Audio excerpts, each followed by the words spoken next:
โอ้ใส่มือเลยฮุบเลยเนาะไม่ได้ใส่สวนฮุบเลยอันนี้ก็ลูกบ่อาใกล้บ่อยู่หลังนี่เจ้าอาเจ้าอาหลานโอ้อยู่นี่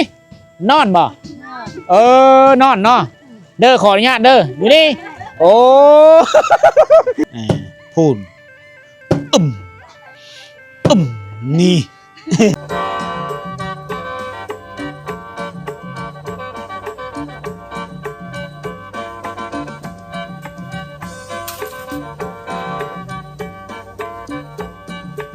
สบายดีนี่ว่าเนี่ยได้บ้านชวนบ่โอ้ หนาวเนาะหนาวนี่อาแงด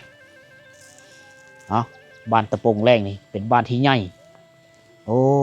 เอาลูกบ่ละอาใกล้เนาะปบแล้วเด็กพาหนะพระเจ้าสุกรอสุกเพื่อนได้สบายดีเฮ็ดนั่นเลอะอันนี้เสียหญ้าบ่อ๋อเสียหญ้าอีลากินยังลูกกินมันบ่โอ้ฮะกินมันยังเบิ่งอีลุงเบิ่งแน่ปบโอ้ปบเลยโอ้เฮิร์นก็เจ้าคักได้อันนี้จะเป็นเฮิร์นอยู่เฮิร์นนอนเฮิร์นพักเศร้าตัวนี้ก็จะเป็นเฮิร์นแปลงอยู่โคขินบอลฝีไฟอยู่นี่อันนี้เฮ็ดเฮิร์นไหมเนาะเบิ่งดูก็เจ้าเฮ็ดเฮิร์นก็เจ้าจะเฮ็ดเซ่ออกมาเนี่ยเฮ็ดเกยออกมาพี่สำหรับไว้อุปกรณ์ต่างๆไหนเอาเครื่องอยู่เครื่องนอนไว้พี่เพื่อให้มันกลางเดินบานเพื่อให้เนื้อที่เฮิร์นสะอาด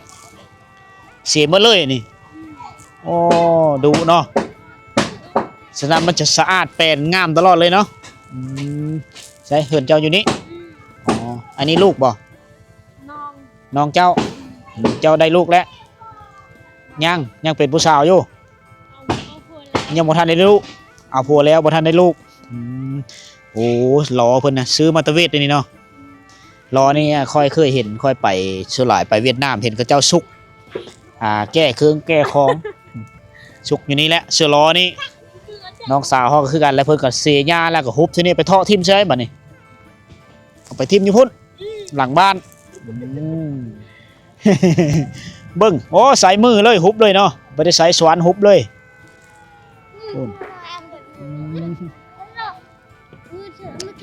เอานี่เด้แต่ละมือผู้ชายนี่เฮ็ดเฮิร์นผู้หญิงก็เสียหญ้าปลูกผักไปน้ำหาฟืนไปน้ำสวยกันเนาะ ผู้เฮ็ดเฮิร์นเมเสียหญ้าผู้น้องสายยืนเบิ้งบ้านตะปงแรง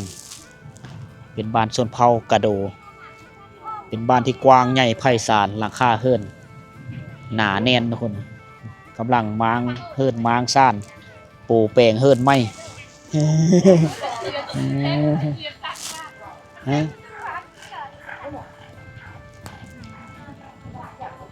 ทำหม้อโปะไงไปนะปนนะช่วยห่อตุ่มติดไอ้เพื่อนคือของน้ำเพื่อนคอยโจ้บ่ไปทางไหนโอ้ยหนาวต่างดิอังแงบ4 คนตายปนนะเก่งเนาะขับรถเนาะโอนไม่ยิ่งขับรถเก่งนะแถวนี้อัด3อัด4มันอังแงดโพดฝีงไฟตลอดเลยเนาะโอ้ปิ้งไก่พร้อมปิ้งไก่ฝีงไฟคักนี่กุยอาไก่นี่กับตุ่มผ้าเลยเปียไก่ลูกกันหนาวโอ้แต่แบมนิวลูกกันได้พูดนะพูดหนาวพูดให้ก็ให้ อันนี้ก็ลูกบ่อาไก่บ่อยู่หลังนี่อาเจ้าอาหลานโอ้อยู่นี่นอนบ่นอนเนาะเด้อขออนุญาตเด้ออยู่นี่โอ้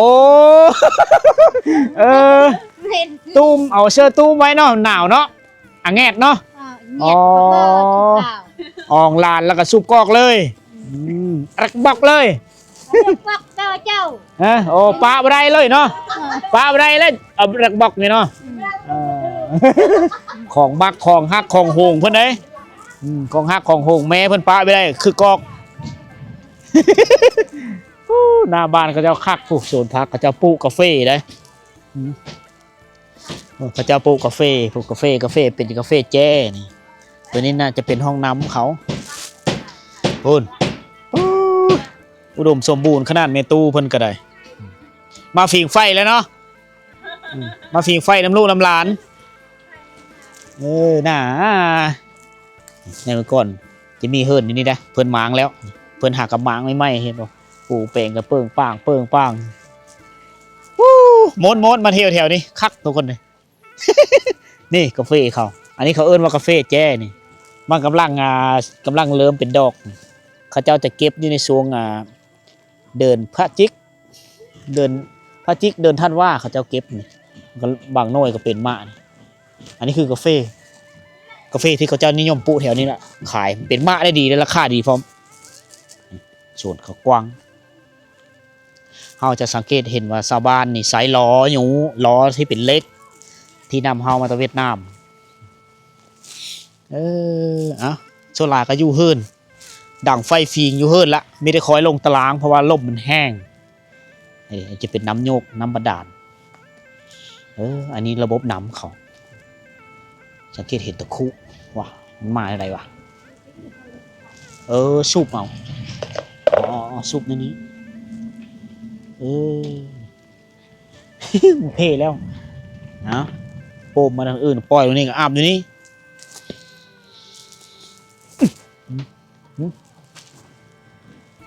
โอมพาแลนแล้ว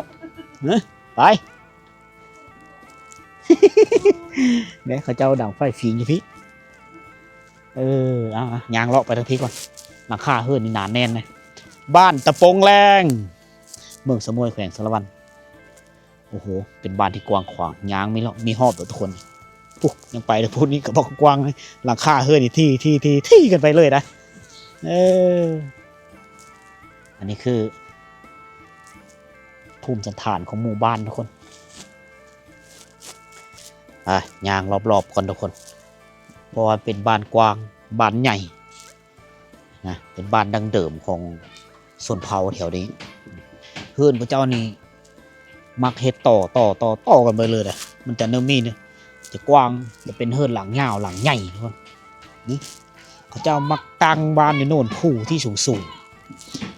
ฉะนั้นเวลาหนาวฮอนยามฤดูหนาวมานี่อยู่เขตบ้านเขาเจ้านี่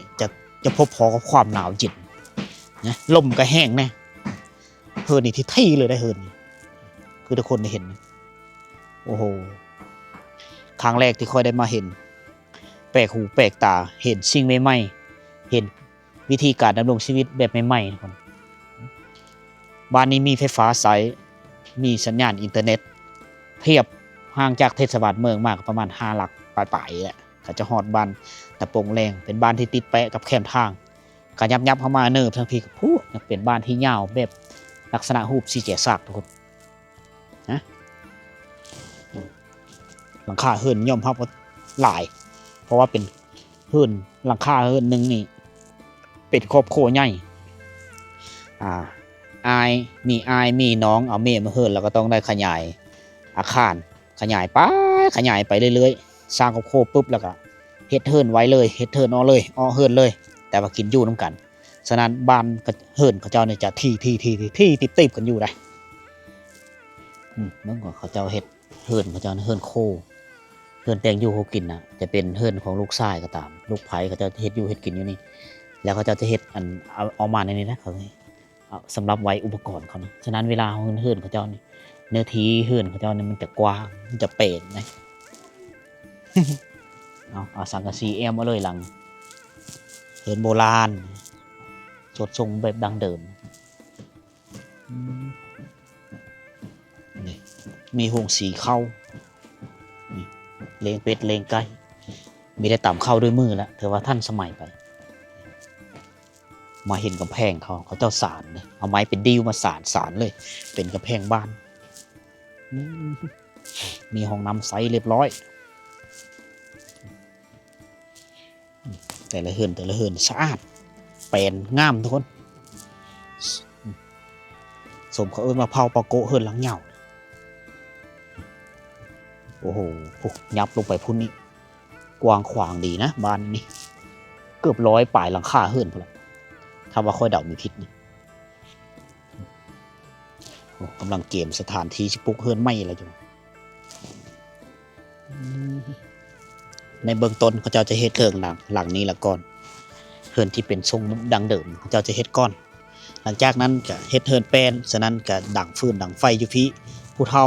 จะมานอนอยู่พี่แล้วเขาเจ้ามักนอนผิงไฟเด้อผู้เฒ่านะโอ้โหบ้านนี้ชุดยอดเลยแบบเดียวกับบ้านอยู่ในจินตนาการลงไปหลายๆสุดยอดภาษาป้าเว้าเป็นภาษาสดเผาปะโกกระโดหนาวเนาะเฮ็ดเฮือนโคบ่เฮือนที่แต่งอยู่โคกินเนาะลูกหลานก็หนาวอะแงดอะแงดแงดแงดอะไรคือแงดทางพุทธแถวนี้เงียบเงียดแถวนี้เงียดเนาะมีคือกันเนาะแตกต่างกันหลายเติบเนาะนี่ได้เขามาเห็นอันนี้คือทีมงานผู้ชายเขากำลังดั่งไฟทีไฟไปนำเฮ็ดเทิร์นไปนำ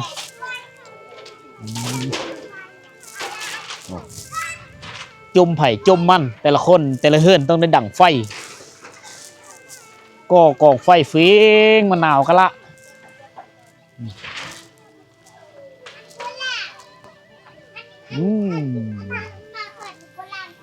หนาวบ่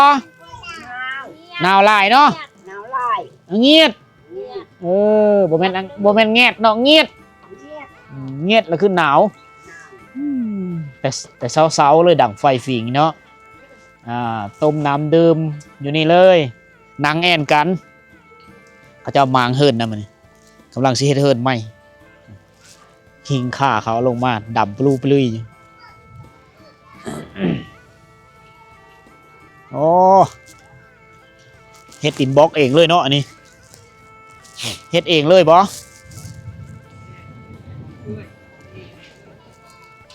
ได้โหงมันเนาะผลิตเองเฮ็ดเองเลยเพิ่นเกมสิเฮ็ดเฮิร์นหลังนี้มีจักเฮ็ดเองเลยถือว่าฝีมือโอเคผู้เป็นผู้เฮ็ดเมย์เป็นผู้ผสมให้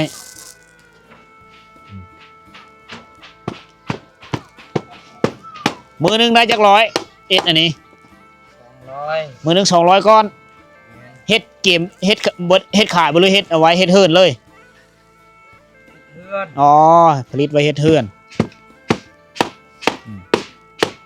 บ่ได้ขายเฮ็ดเองสบายบ่ได้ซื้อหมูเนาะซื้อตัวโหงมันนี่แม่นบ่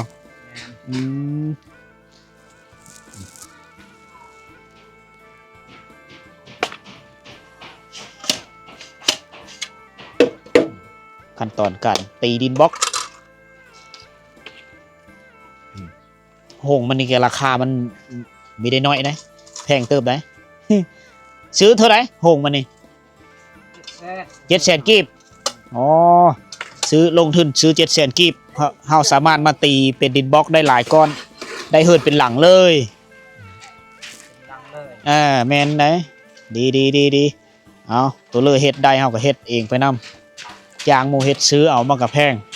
เบิดหลายเงินอีแม่เฮ็ดกินหยังตาจ้าโอ้หนาวเนาะบ่ได้ลงแต่เฮิร์นเลยฝีไฟอยู่เฮิร์นโลดมันหนาวน้องมาเฮ็ดดินบล็อกซอยแมน มันหนาวนั่งเบิ่งน้องเฮ็ด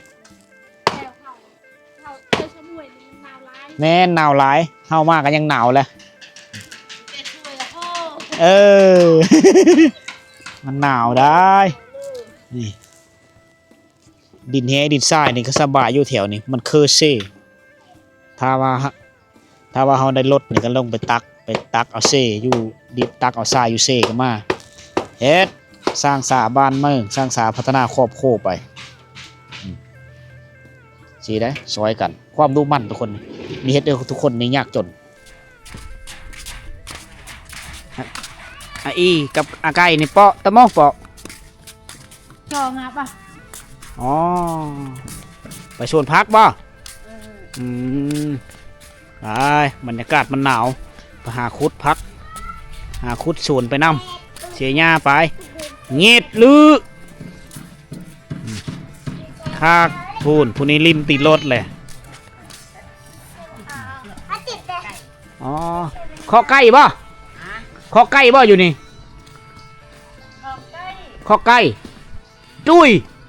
ด้วยมาบุมี่อ่ะ โมมี่แล้ว อ่า เหลือแต่คอกมันเนาะ อ่า ยังเหลือแต่คอกมัน เนื่องว่า อืม เนื่องว่าคือเลี้ยงนั่นเด็ก อ๋อยังตัวหนึง มีตัวหนึ่ง ไม่ยังนะอาจ้อ อาจารย์ อาจ้อ เบ้งมัก หมา อ๋อ ไป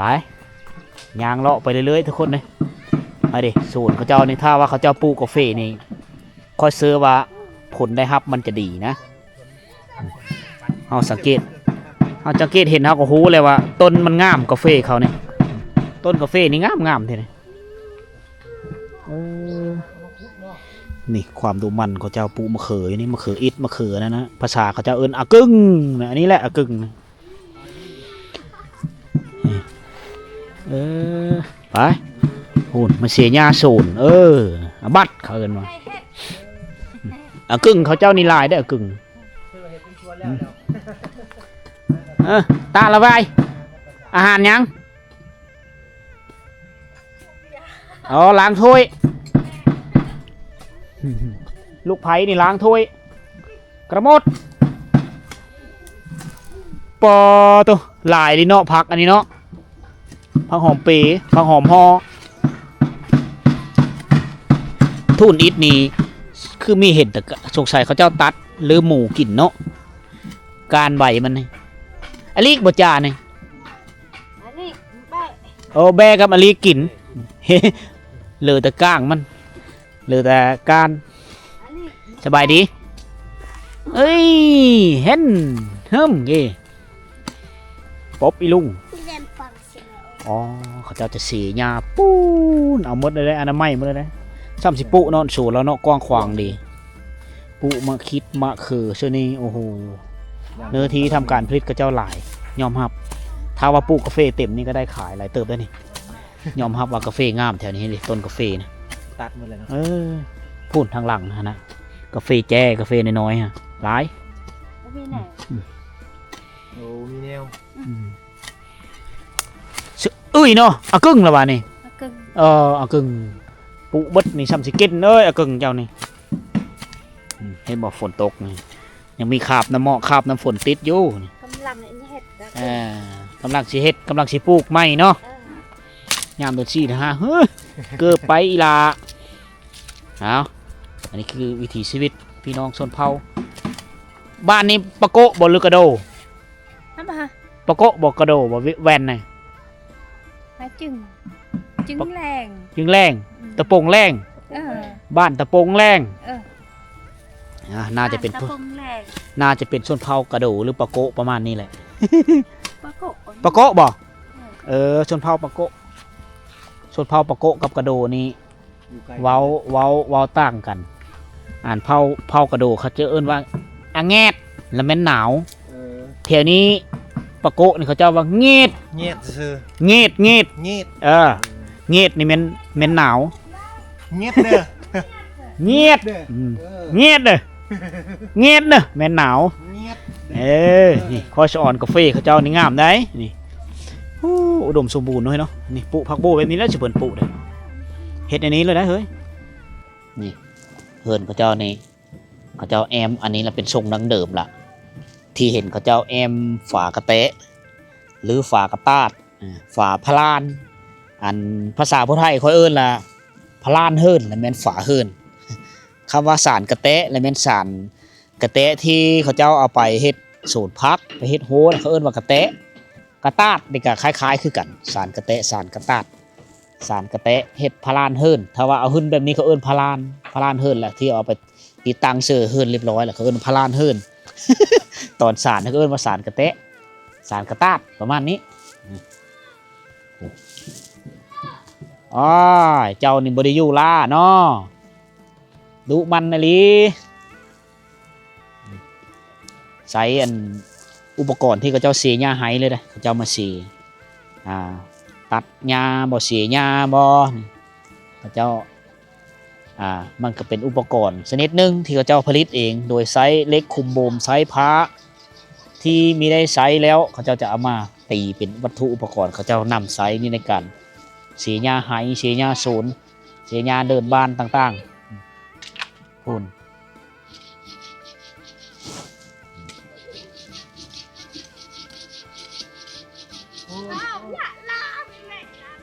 โอ้ยังมีการตำข้าวแบบโบราณอยู่ได้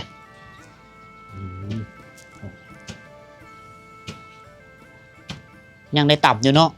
อ๋อบ่ได้สีบ่มีหงสีอ๋อบ่มีนินตะบืนเออแล้วมันบ่มีต่ำเลย